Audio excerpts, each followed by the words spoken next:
gbogbo ìràwọ̀ pátá ẹ wá gbóhun tó fẹ́ ṣẹlẹ̀ lọ́jọ́ tòní gangan tí ń ṣọjọ́ Sunday February 1 ọdún 2026 tá wà nú ẹ̀ yìí. Mo ń fi àkókò ìkí gbogbo ojú tó ń wò mí pátápátá káàbọ̀ sínú oṣù tuntun oṣù kejì February tọdún 2026 tá wà nú ẹ̀ yìí. Oṣù ayọ̀, oṣù ìdùnnú, oṣù ìgbéga tòun ti fọkànbalẹ̀ ló máa jẹ́ fún wa láṣẹ Olódùmarè. Mo kí Ọlọ́run ọba, mo ṣèbò Olódùmarè, ìbà akọ́dá ayé, ìbà aṣẹ̀dá ọ̀run, mo ṣèbà Ọ̀rúnmìlà, àtórí ẹni tí ò sunwọ̀n ṣe, ẹlẹ́rìí ìpín tòun tàyànmọ́, mo júbọ ọkùnrin, mo júbọ obìnrin, mo kí gbogbo ojú tó ń wò mí níbikíbi tí ẹ ti ń gbọ́ mi káàkiri àgbáńlá ayé. Ẹ̀yin tẹ̀ ń wò mí pátá, ẹ dákun ẹ dábàá ẹ bá ń share fídíò yìí, ẹ pín kó jẹ́ òòlù àtàǹfààní fọ́pọ̀ ènìyàn. Ojú tẹ fi ń wò mí ò ní fọ́, bẹ́ẹ̀ ọwọ́ tẹ fi ń bá mi share rẹ̀ ẹ ní fi gbọ́mọ sin, ẹ sì ní fi gba lẹ́tà àbànújẹ́ láṣẹ Ìdùmarè. Ẹ̀yin oníràwọ̀ iná tó kanran yan Harris tàbí láàrin March 21 sí April 20 lọ́jọ́ tòní ẹ máa wà very creative dáadáa, ọpọlọ yín máa jí pépé dáadáa, tó sì jẹ́ pé gbogbo nǹkan kíkan tẹ bá ṣe pátápátá ló máa já geere. Lọ́jọ́ tòní ẹ máa plan ara yín dáadáa, tẹ́ ti máa pètò sí nǹkan yín púpọ̀. Ọjọ́ oríire lọ́jọ́ tòní jẹ́, bẹ́ẹ̀ lẹ tún máa busy púpọ̀. Kì í ṣe ọjọ́ tó ṣe é pé ẹ máa dákẹ́ rọ́rọ́ rárá.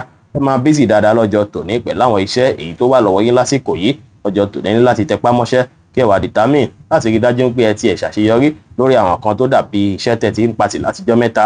Ẹ ṣòtítọ́ ẹ ṣòdodo láwùjọ àwọn ènìyàn. Ẹ tẹpá mọ́ṣẹ́ lè ní dára, ẹ ṣe dáadáa sáwọn èèyàn. Gbogbo nǹkan máa lọ dáadáa ní gbogbo ọ̀nà fún yín lọ́jọ́ tòní.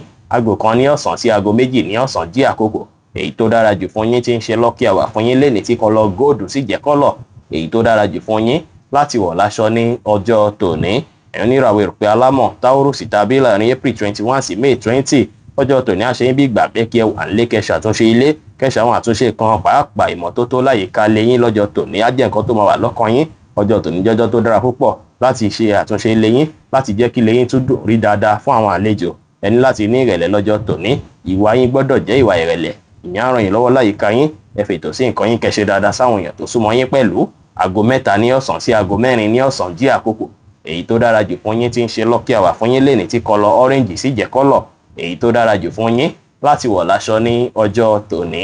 Ẹ̀yin oníràwọ̀ afẹ́fẹ́ aláwàdà Gemini tàbí láàrin May 21 sí June 21 ìhùwàsí àti ṣe sí yín lọ́jọ́ tòní á bí káwọn èèyàn kọbi ara sí yín púpọ̀, á bí káwọn èèyàn fẹ́ bá yín ṣe púpọ̀ lọ́jọ́ tòní o. Ọ̀rọ̀ sísọ yín máa dá ṣáká tó sì jẹ́ pé àwọn èèyàn máa nífẹ̀ẹ́ sí láti wà pẹ̀lú yín dáadáa lọ́jọ́ tòní. Ṣùgbọ́n ní láti rí dájú pé ẹ sọ̀rọ̀ àsọjù, ẹ sì tàṣejù bó ohunkóhun. Ẹ rí dájú pé àwọn kan tá mú kí ní ìdùkáyọ̀ yín kún. Ẹ má jẹ́ kára ya yín ju bó ṣe yẹ lọ, kẹ́sì fọgbọ́n àtòyé fọ́lọ́run fún yín kẹ́ fi ṣe ohunkóhun lè ní dára. Aago 9 láàárọ̀ sí aago 10 láàárọ̀ jí àkókò èyí tó dára jù fún yín tí ń ṣe lucky hour fún yín lẹ́ni tí kọ́lọ̀ yẹ́lò sì jẹ́ kọ́lọ̀ èyí tó dára jù fún yín láti wọ̀ láṣọ ní ọjọ́ tòní. Ẹ̀yin oníràwọ̀ omi agbára Cancer tàbí láàrin June 22 sí July 22 ọjọ́ tó dára lọ́jọ́ tòní jẹ́. Tẹ́ bá lọ síbi iṣẹ́ ẹ máa ráwọn benefit rẹpẹtẹ, ẹ máa ráwọn àǹfààní jẹ dáadáa láàyè iṣẹ́ o. Ó dà láàríká lẹ́yìn, ó ṣeé ṣe kí àwọn kan tó dàbí igi owó kan tẹ̀ ń retí kó padà wọlé fún yín o. Bó tilẹ̀ jẹ́ pé tẹ́lẹ̀ rí àwọn kankan wà lọ́kàn yín tẹ́ tí ń wò pé ẹ ní lówó lé lórí, tó sì jẹ́ pé ní láti ní positive mindset lé lórí o. Kẹ̀sì ní ìrètí pé gbogbo ẹ máa rí bí ẹ ṣe ń fẹ́, ẹ má ṣojú kòkòrò nǹkan ju bó ṣe yẹ lọ, kẹ̀sì má ṣe ohun tó lágbára jù ẹ̀mí lọ lénìí. Aago 10 láàárọ̀ sí aago 11 láàárọ̀ jí àkókò èyí tó dára jù fún yín tí ń ṣe lucky hour fún yín lénìí tí kọ́lọ̀ brown sì jẹ́ kọ́lọ̀ èyí tó dára jù fún yín láti wọ̀ láṣọ ní ọjọ́ tòní. Ẹ̀yin oníràwọ̀ iná tó gbóná riri Leo tàbí láàrin July 23 sí August 22 ọjọ́ tòní ní láti wà very careful kẹ́ kíyèsára dáadáa. Ẹ jìnnà sí àǹbáyàn fàfàǹfà ní gbogbo ọ̀nà. Ó ṣeé ṣe kí ìbáṣepọ̀ yín àti olólùfẹ́ yín kó má fi bẹ́ẹ̀ gùn régé lákòókò yìí. Ẹ ní láti mọ́kàn balẹ̀ kí ẹ gbà láfíà láàyè lọ́jọ́ tòní, kí argument yìí kó má lọ jẹ́ nǹkan tó máa lágbára. Tẹ́ bá lọ mọ́kàn balẹ̀, tẹ́ fẹ̀lẹ́ ṣe, ó ṣeé ṣe kó jẹ́ nǹkan tó máa lágbára tó máa fẹ́ bí ìjà tàbí kọrẹ ẹni sílẹ̀. Níbi iṣẹ́ yín náà sì gẹ́ ní láti kíyèsára dáadáa kí ẹ tẹ̀lé àṣẹ ọ̀gá yín, ohun tọ́gá yín bá sọ kẹ́ tẹ̀lé fẹ́yìn tẹ́ bá lọ bíṣẹ́ lọ́jọ́ tòní. Torí tẹ́ bá tẹ̀lé lọ́jọ́ tòní wọ́n lè pàkọsílẹ̀ tí ó dára tó lè fẹ́ bí kí ọ̀tá yín pàdánù iṣẹ́ lásìkò yìí. Kẹ́ kíyèsára, ẹ tẹpá mọ́ṣẹ́ lẹ́ni kẹ́ ṣe dáadáa sáwọn èèyàn. Ẹ ní ìrẹ̀lẹ̀ kẹ́ fọgbọ́n ṣe, kẹ́ fi tọ̀wọ̀tọ̀wọ̀ báwọn èèyàn ṣe lénìí. Kò wá dára rárá kẹ́yìn tẹ́ ń lò ràwọ̀ ike ìrìn àjò lálẹ́ tàbí travel lálẹ́ rárá o. Gbogbo ìrìn alẹ́ pátá ìjìnà sí lásìkò yìí.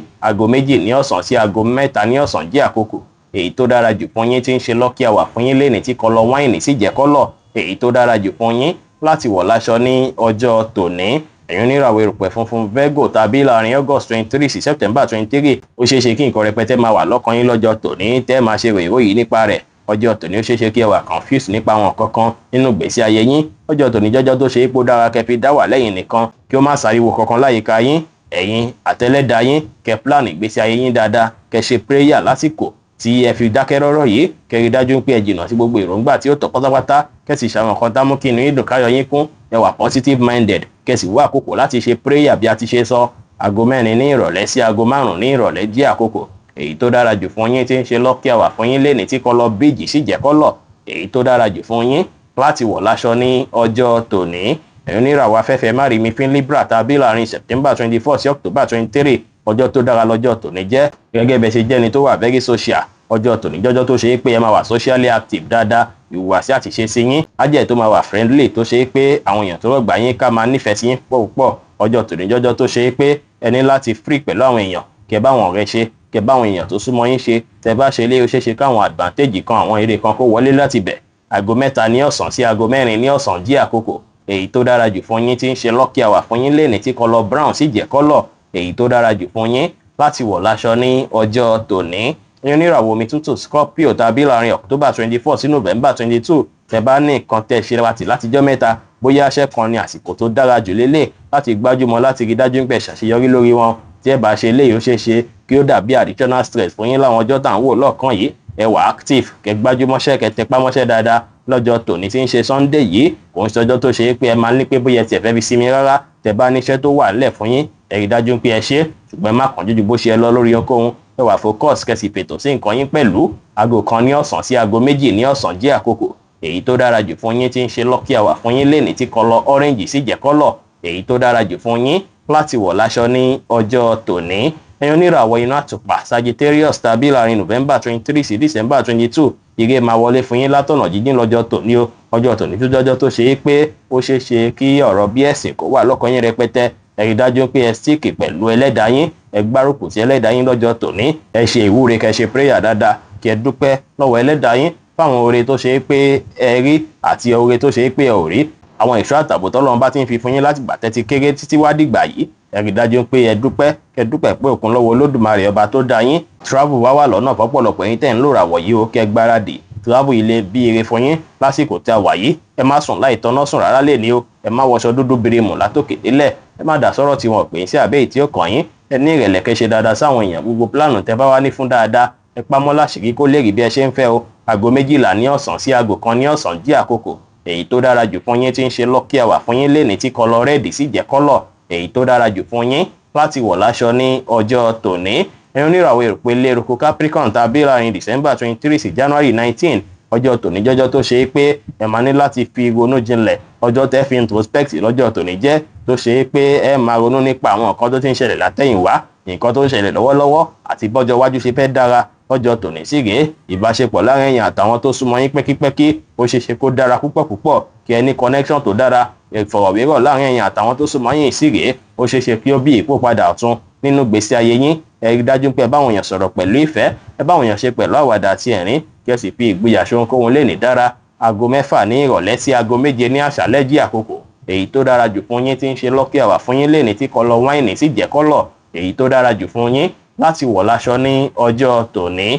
ẹ̀yin oníràwọ̀ afẹ́fẹ́ oníbìnú Aquarius tàbí láàrin January 20 sí February 19, ẹ kíyèsára pẹ̀lú àwọn èròǹgbà tí ó tọ́ àtàwọn ìdíyà tí ó tọ́ tó ń wáyé sí yín lọ́kàn lásìkò yìí. Pàápàá jùlọ èròǹgbà ilé jẹ́ bóyá ti olólùfẹ́ yín níní èròǹgbà tí ó tọ́ kò ní nǹkan kan tó fẹ́ ṣe fún ìbáṣepọ̀ yín àti olólùfẹ́ yín o. Ó fẹ́ ba ìbáṣepọ̀ yín jẹ́, ó fẹ́ da ìbáṣepọ̀ yín rú ni. Ó ṣeé ṣe kí èròǹgbà tí ó tọ́ yìí kó fẹ́ padà rúdàpọ̀ ọkàn fún yín, tó sì lè fẹ́ bí kí àìbalẹ̀ ọkàn wáyé fún yín. Ẹ ní láti free mind yín dáadáa. Kódà tó olólùfẹ́ yín bá ṣẹ̀yìn lọ́jọ́ tòní, ẹ gbìyànjú láti lọ́pọlọ pípé láti fi ọgbọ́n tọ́lọ́ fún yín láti fi mójútó kí ìṣù yẹn má jẹ́ ìtó máa lágbára. Tí ẹ bá dàbí ìgbà pé ẹ̀ ń ronú àròjù, ẹ rí dájú pé distract ara yín, kẹ́ gbìyànjú láti wà positive, kẹ́ distract ara yín pẹ̀lú títẹpá mọ́ṣẹ́ kan tàbí ṣíṣe nǹkan kan. Lọ́jọ́ tòní kẹ́ ṣe dáadáa sáwọn èèyàn. Tí ènìyàn bá sì ṣẹ̀yìn, ẹ má jẹ́ ó pẹ́ lórí ìkúnlẹ̀ ju bó ṣe lọ ṣáájú kẹ́ tó forí jì wọ́n. Aago 11 láàárọ̀ sí aago 12 ní ọ̀sán jí àkókò èyí tó dára jù fún yín tí ń ṣe lucky hour fún yín lẹ́ni tí kọ́lọ̀ peach sì jẹ́ kọ́lọ̀ èyí tó dára jù fún yín láti wọ̀ láṣọ ní ọjọ́ tòní.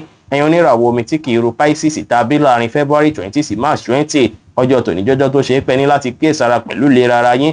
Bó ṣe jẹ́ pé tí ń stress ara yín láti jọ́ mẹ́ta, lọ́jọ́ tòní ẹ ní láti rí dájú pé ẹ kọbi ara sí gbogbo nǹkan tó ń jẹ́ ìlera ara yín pátápátá. Ẹ create time fúnra yín láti sinmi dáadáa lọ́jọ́ tòní. Kódà tó bá ṣe ń pé nǹkan pọ̀ níwájú yín tẹ́ fẹ́ mójútó, ẹ má ṣe ohun tó lágbára jẹ̀mí yín lọ rárá.